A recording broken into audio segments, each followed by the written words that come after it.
Welcome to literary and jury charge practice. Let's start out with some literary material. This is an article we had been working on called How to Help a Student.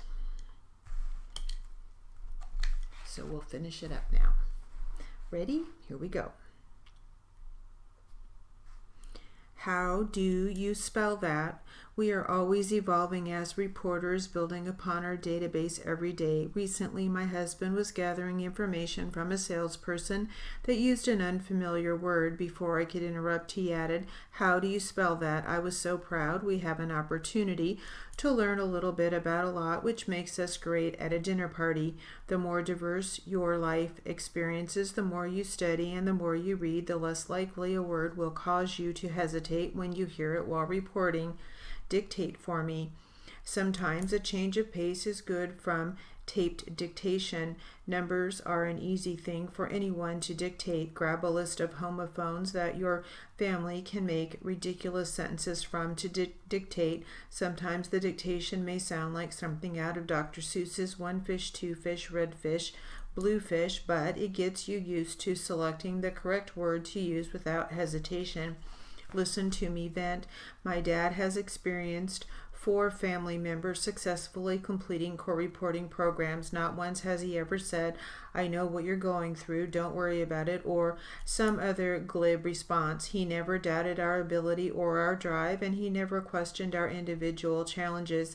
Each of us had times in school when it felt like we'd never achieve a certain speed or couldn't seem to stop dragging that darn pee. Have someone who will listen to you complain, believe in you 100%, and never put a doubt in your mind that you are a success story in the making.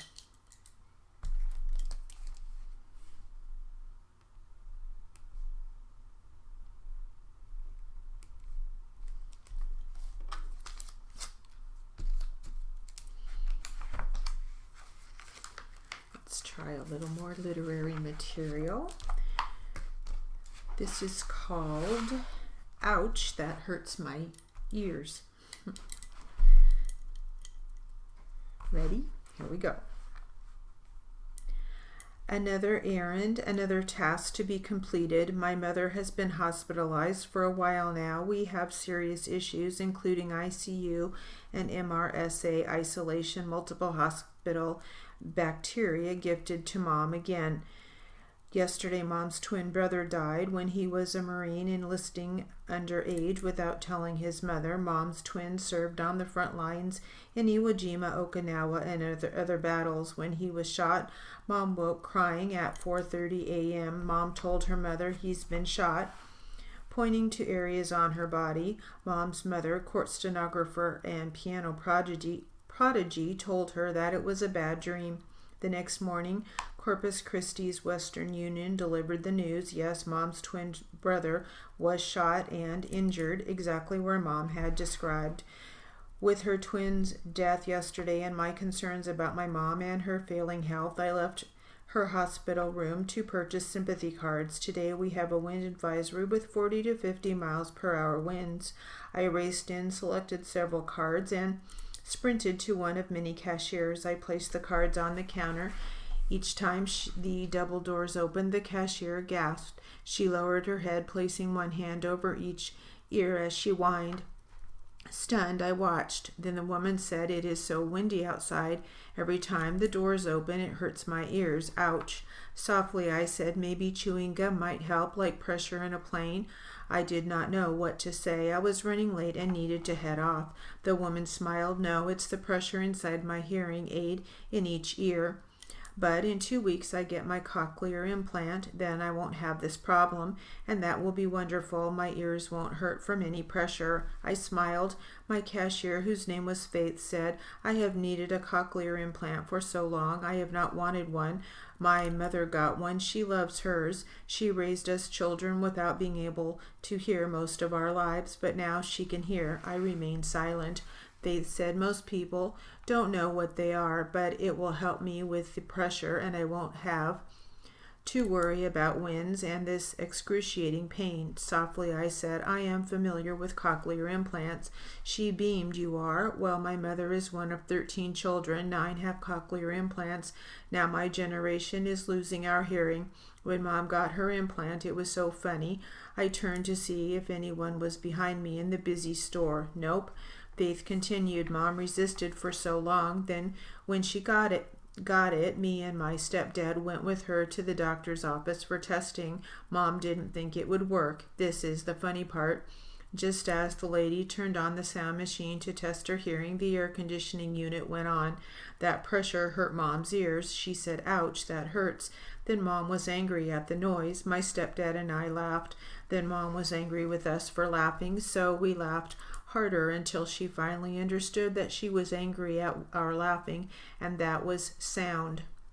Her first sound in 30 years. Then she laughed. I smiled. Faith continued. Now my son has a hearing loss too. He has the gene, I guess. He just finished a tour in Afghanistan. He missed the hearing test, and he wanted to serve so badly, so he wrote his quartermaster a letter telling him how much it would mean to serve. And his letter worked. They took him. He served, though failing the hearing test was not shared with others. He just come home. That's why I agreed to get the implant. I may have grandchildren soon. I want to hear everything. Then she asked, how do you know about cochlear implants? I smiled. Court reporter, cart provider, and captioner since 1993. I was one of many court reporters who volunteered in 1995 during the National SHHH Convention, now HLA, in Texas, when Heather Whitestone spoke as Miss America. Faith gasped. Really? She lowered her voice. So you know people who have had successful cochlear implants. I nodded and watched a frowning woman approach the cash register. Faith asked, you have seen successes then? I said, yes, I have seen great advances and many successes. Then I asked, may I ask you a question? She nodded. Your mother has 9 siblings with hearing loss. You and your son have a hearing loss. She laughed. Yes, and it's been perfectly normal for us. Mom didn't want to hear all of us when we were kids. She used to tease us. It's all perfectly normal. Now she can hear perfectly. Soon I will too.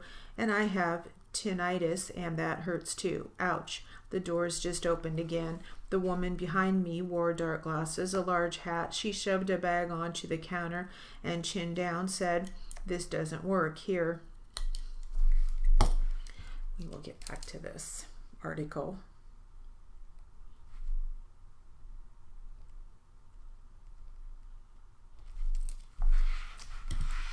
Let's try a little jury charge now.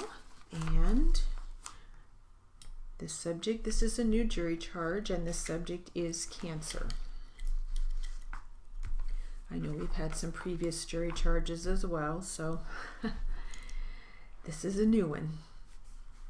Some new information, hopefully. Here we go. The pharynx is the area where the passages of the nose enter the back of the throat and where the throat itself enters the esophagus or gullet. You may think of it roughly as being bounded at the top of the nasal openings, at the sides by the eustachian tubes that lead to the ears, and at the bottom by the entrances to the gullet and windpipe. In this area, some of the danger signs are lumps or sores. Others are pain in swallowing or prolonged sore throat. Heavy and frequent nosebleeds that are hard to control and that often seem to occur without cause may be the first sign of cancer of the pharynx, particularly in young adults. Any of these symptoms should lead you to make an early appointment with your doctor. At the larynx or voice box, we come to a point in the respiratory system that you cannot see for yourself. If you have symptoms that seem to indicate trouble in the larynx or in the trachea, go to a doctor at once. You yourself, however, must be ready to detect the first warning signs. Any persistent hoarseness, change in voice, or obstruction to breathing requires an examination of the larynx. particularly of the vocal cords, as the doctor cannot see the vocal cords directly due to their location in the larynx. A mirror examination is required. Any doctor can conduct such an examination in his office, and no examination of the respiratory tract is complete without it. Another danger signal is a persistent hacking cough, whether it brings up mucus or not. Extra mucus in the throat accompanied by a frequent desire to expectorate also may indicate something seriously wrong in the larynx. Pain in swallowing is another sign of danger. If eating or drinking often sends you into fits of coughing with the feeling that you have swallowed the wrong way, then you may have the beginnings of a cancer that has affected the epiglottis, which is the flap of tissue that ordinarily keeps food out of your vocal cords by covering the windpipe when swallowing takes place. Cancer of the trachea or windpipe is uncommon, but it does occur. It may produce choking, pain in the neck, severe cough, or some of the symptoms of lung cancer that are described in the next paragraphs.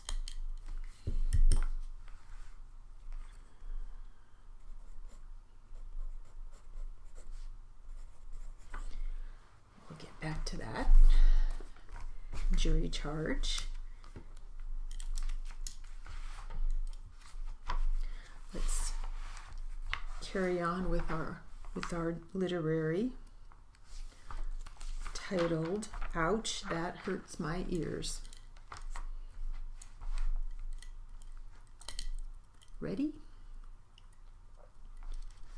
Watching the rude woman, I paused before taking 2 steps away from the counter.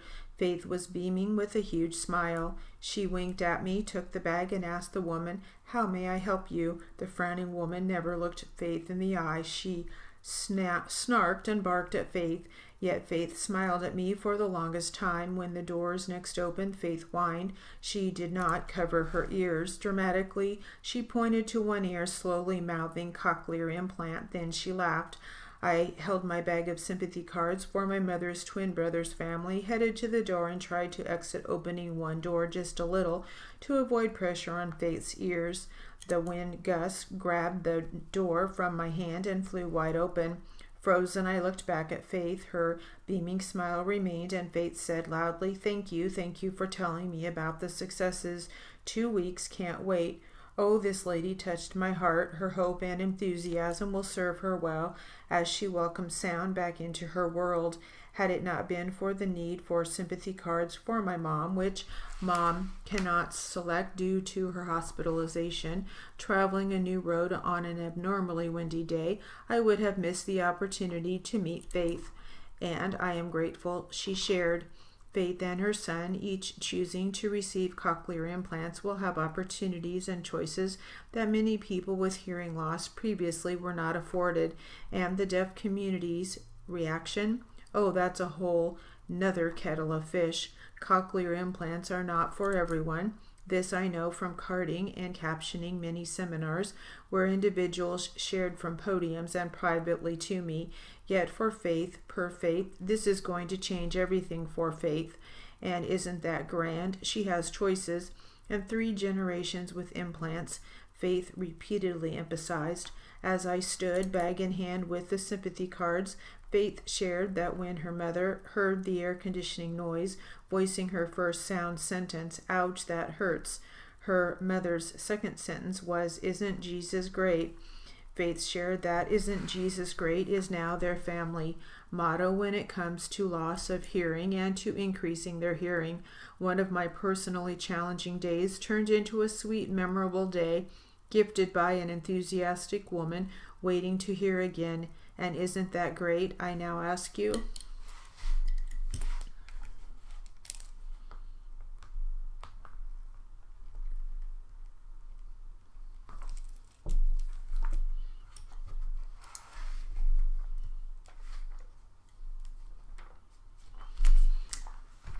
All right, back to some jury charge.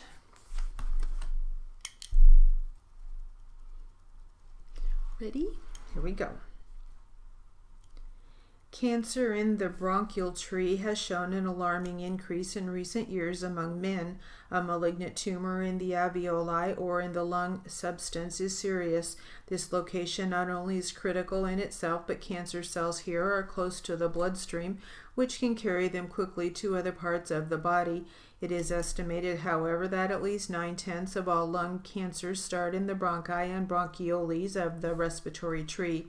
At the present time, early detection of bronchogenic cancer is a difficult task even for the physician. In its earliest stages, lung cancer produces no symptoms. It can only be detected by an X-ray examination of the chest. When symptoms do appear, they may be very slight. That means you must be doubly alert to recognize what may be the first warning signs of the disease. A hacking cough should be thoroughly investigated, and all the more so if the cough produces blood. Obscure pain in the chest, night sweats, or hoarseness all may be early signs of bronchogenic cancer. In any case, the best way to detect lung cancer in its beginning stage is for every adult to have regular physical examinations, including X-rays of the chest. Surgery and radiation by X-ray or radium are our mainstays in the treatment of cancer. If a malignancy has not started to spread, then surgery, possibly in combination with X-ray or radium, may cure the cancer completely. In surgery, the tumor is removed from the body. X-ray and radium, on the other hand, are directed at cancerous tissue in an effort to kill the individual cancer cells. The gamma rays, which they generate, act most destructively on cells at the moment when they are dividing. Since cancer cells divide much more rapidly and continuously than normal ones, X-ray and radium treatment tends to destroy tumors in preference to healthy tissue.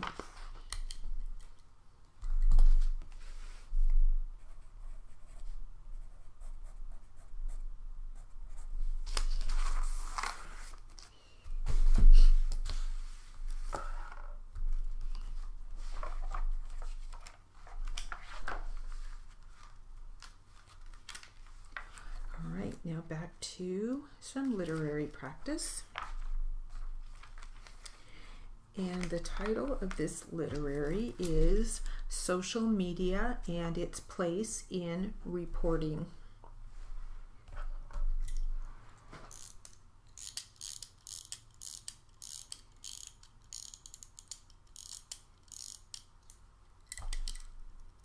Ready? Here we go. Social media has its place in our hustle-bustle, fast-paced world. I admit that I love Facebook and Google when we're traveling by car and my partner is driving. If I want to work and don't have internet access on my computer, I love to check spellings on my iPhone. I also love Words with Friends, Lumosity, and other brain-challenging games on my smartphone. If I have a day that I'm not in court or in a deposition, but I'm working from the office at home, I will take multiple breaks throughout the day to clear my mind of what I'm working on and will catch up on my Words with Friends games. However, there is a time and a place for everything. And I believe that while you're in court or in depositions is not the time nor the place for games or for social media.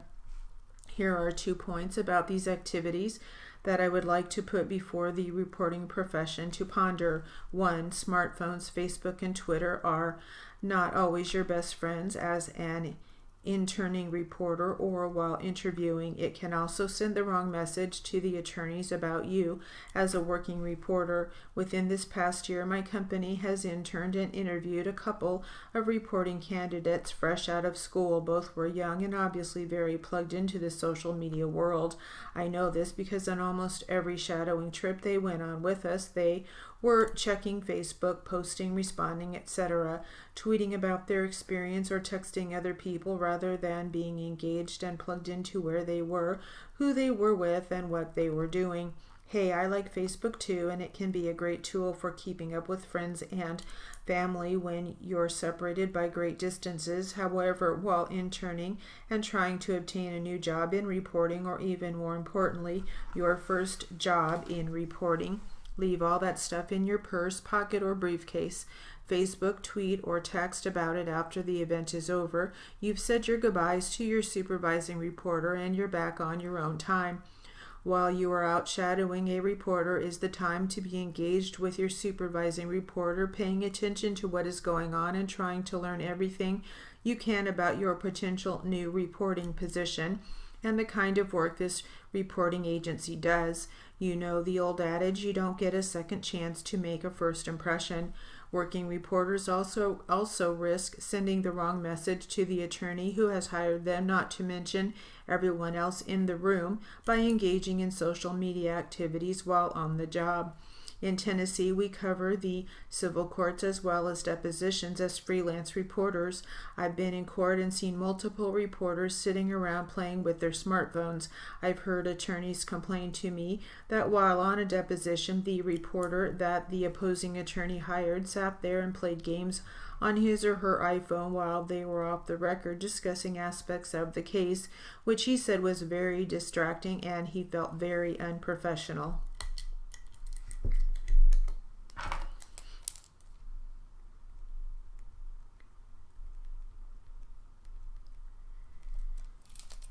Finish that one up later, and that will conclude our literary and jury charge practice.